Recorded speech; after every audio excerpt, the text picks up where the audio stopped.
राधे राधे। महाभारत को पंचम वेद कहा गया है। यह ग्रंथ हमारे देश के मन और प्राण में बसा हुआ है। यह भारत की राष्ट्रीय गाथा है। इस ग्रंथ में तत्कालीन भारत का समग्र इतिहास वर्णित है। अपने आदर्श स्त्री पुरुषों के चरित्रों से हमारे देश के जनजीवन को यह प्रभावित करता रहा है। इसमें सैकड़ों पात्रों, स्थानों, घटनाओं तथा विचित्रताओं व विडंबनाओं का वर्णन है। महाभारत युद्ध में देश विदेश की सेना ने भाग लिया था।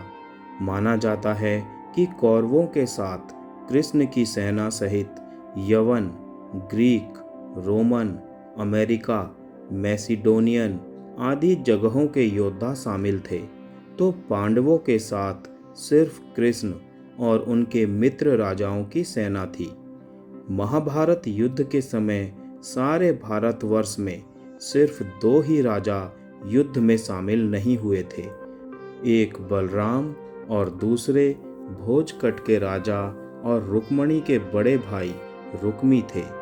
दोस्तों, वीडियो में आगे बढ़ने से पहले आप सभी से निवेदन है, प्लीज़ मेरे चैनल को सब्सक्राइब करके बेल आइकन को ज़रूर प्रेस कर दीजिएगा। तो चलिए कथा में आगे बढ़ते हैं।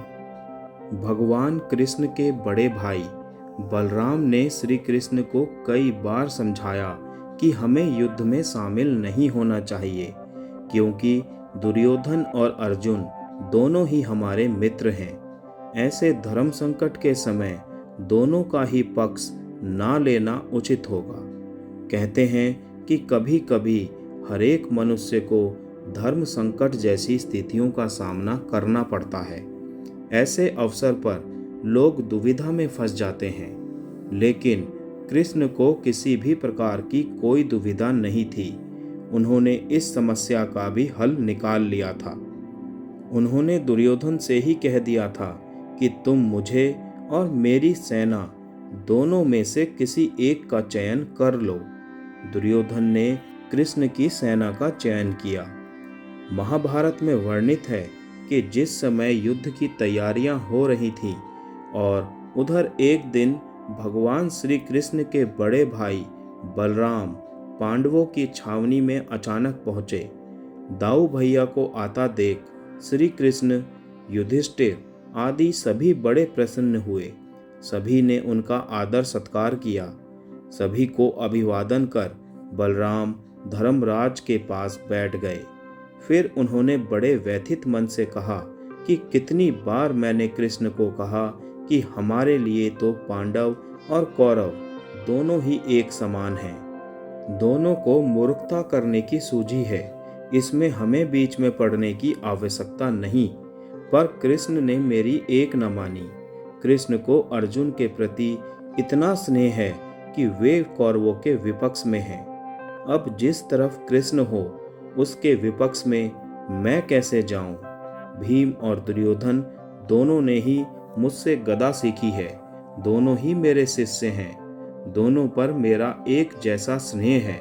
इन दोनों कुरुवंशियों को आपस में लड़ते देखकर मुझे अच्छा नहीं लगता।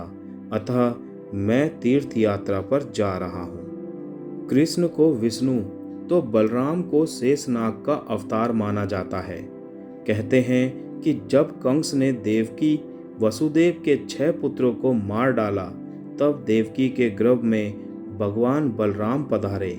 योग माया ने उन्हें आकर्षित करके नंद बाबा के यहाँ निवास कर रही श्री रोहिणी जी के गर्भ में पहुंचा दिया। इसीलिए उनका एक नाम संकर्षण पड़ा।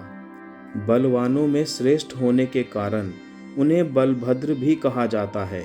इनके नाम से मथुरा में दाऊ जी का प्रसिद्ध मंदिर भी है। यह गदा धारण करते हैं।